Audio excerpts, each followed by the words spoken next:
Yo, what's up everyone? Daniel with Danielle Tattoos, and I want to go ahead and show you all the sitting now, and I'm going to basically wipe it clear, and I want to show you all the aftermath of letting it sit. So now this has been sitting for going on about 24 hours if I'm correct, give or take a couple of hours. So this is from the video where I showed you all how to actually apply a stencil to a silicone skin. I'm going to go ahead and remove the actual purple part, and I'm going to go ahead and show you the aftermath here. So what I'm going to go ahead and do is take some Vaseline. I'm just going to kind of wipe it.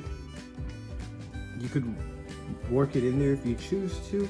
Now I'm not sure if you see, before I actually get to wiping here, let me show you up close how light the stencil actually is.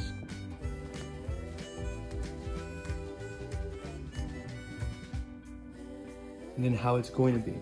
Now you don't have to wipe it off, you can go ahead and wipe as you go. Me personally, I just want to show you all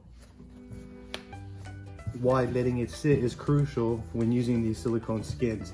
So now if I get to tattooing, even if I do start to wipe it, which you're gonna do, so you're gonna apply Vaseline, you're gonna tattoo the area, then wipe away. But when you do, look what happens. You get a nice purple outline still that remains, that you can still clearly see the tattoo and apply it with no problem. So I just wanted to go ahead and point that out and show you guys why letting it sit is important on these silicone skins. Again, this has been sitting for 24 hours, give or take a couple of hours, and we get a very, very light stencil still. Like, even if I zoom in, you can see the details still. So it's completely workable. It's good to go. I'm gonna go ahead and get started on this one. Thank you all for tuning in. If you have any questions, by all means, please feel free to drop them in the comments down below. I appreciate your time. Thank you yet again for tuning in. You have a great day.